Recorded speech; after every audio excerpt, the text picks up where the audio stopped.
Welcome to steno dictation. अगर आप हमारे चैनल पर नए हैं तो हमारे चैनल को सब्सक्राइब करें और बेल आइकन ज़रूर दबाएं।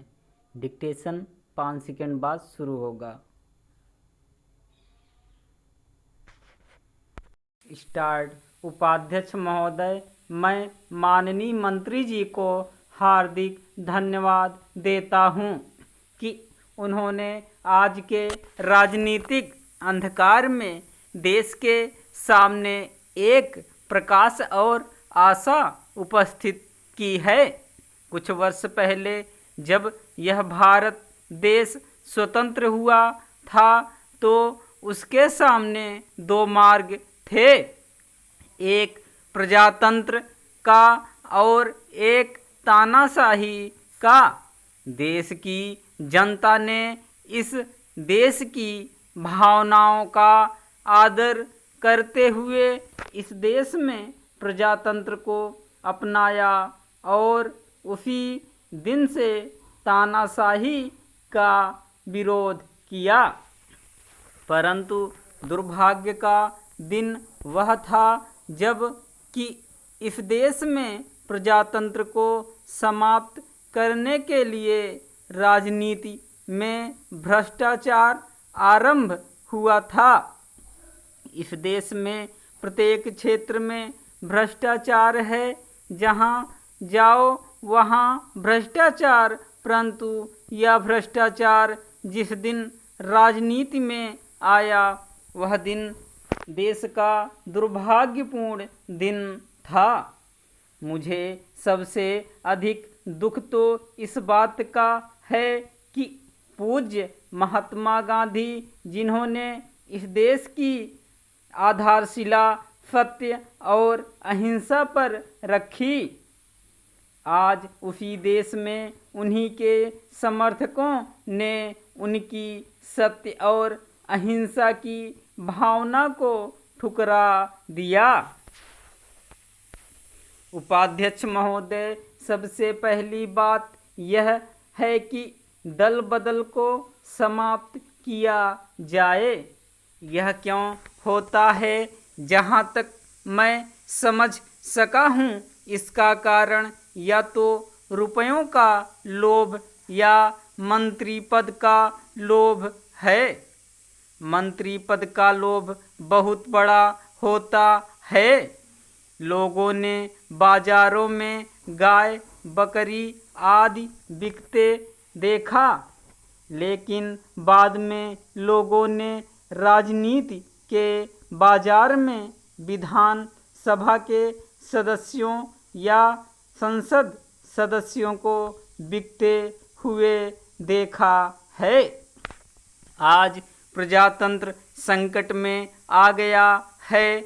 अगर इस समय हमने सावधानी से कार्य न किया तो प्रजातंत्र से जनता का विश्वास ही उठ जाएगा। तो आज इस बिल के पास करने के पीछे एक ही चीज़ है और वह है प्रजातंत्र की रक्षा करना। अंत में मैं इस बिल का समर्थन करते हुए सरकार से प्रार्थना करूंगा कि इसमें किसी दल का सवाल नहीं है। देश दल से ऊपर होता है।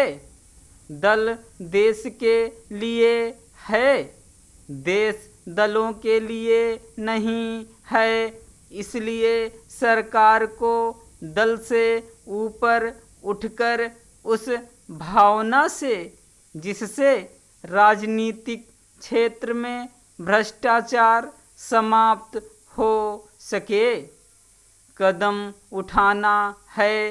इसके लिए पहला कदम यह होना चाहिए कि हम मंत्रिमंडल को सीमित करें ताकि दल बदल की संभावना ही ना रहे। महोदय, मेरे मित्र ने सदन में जो प्रस्ताव रखा है, मैं उसमें थोड़ा सा और संशोधन करना चाहता हूँ।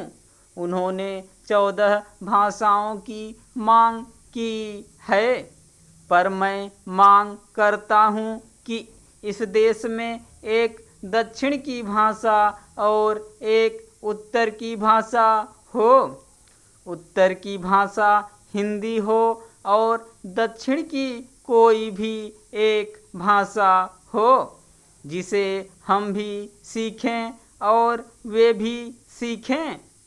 मैं आपके द्वारा सरकार से भी निवेदन करना चाहता हूँ, सदन से भी कहना चाहता हूँ और हर सदस्य से अपील करना चाहता हूँ कि अगर हमको ईमानदारी से देश को एक रखना है तो हमको और आपको मिलकर रहना होगा।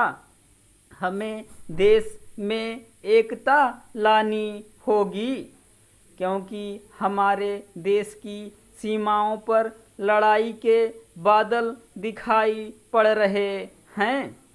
इस समय देश में कोशिश की जा रही है कि हमको भाषा के नाम पर लड़ाया जाए और रोजी के नाम पर लड़ाया जाए, धर्म के नाम पर लड़ाया जाए और रोटी के नाम पर लड़ाया जाए। रोटी के लिए हमको अमेरिका जाना पड़ता है, जहाज के लिए हमको रूस जाना पड़ता है। मैं चाहता हूँ कि हमारी सब परेशानियाँ दूर हों और हम छोटी छोटी बातों को ख़त्म करें। अभी कल इस सदन में हिंदी के नाम पर बड़ा शोर मचा। सरकार की तरफ से लोग भी गर्म हो गए। तब मैंने कहा था कि अगर अंग्रेजी बोलनी हो तो सही अंग्रेजी बोलो, हिंदी बोलनी हो तो सही बोलो।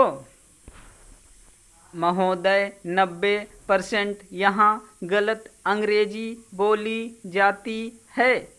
श्रीमान, मैं आपके आशीर्वाद से 8 वर्ष तक अंग्रेजी का टीचर रहा हूँ। मैं देखता हूँ कि 90% लोग गलत अंग्रेजी बोलते हैं। इससे अच्छा तो यह है कि टूटी फूटी हिंदी बोली जाए। टूटी फूटी तेलुगु, मराठी, बंगला आदि भाषाएं बोली जाएं, वह ज़्यादा अच्छा होगा।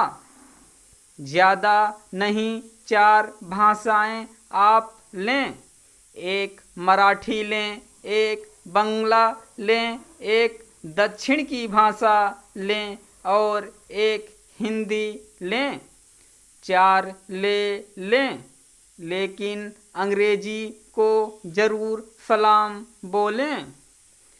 14 को आप 4 करें, इससे देश का काम चल सकता है। बंगला, उड़िया, मराठी, गुजराती के अक्षर एक हैं। राष्ट्रपति जी ने एक अच्छा सुझाव दिया था कि इस देश में एक डिक्शनरी बनाओ जिसमें सभी भाषाओं के अच्छे शब्द देवनागरी में लिखे हों। अंग्रेजी की लिपि रोमन है और हमारी भाषाओं की लिपि देवनागरी है। स्टॉप।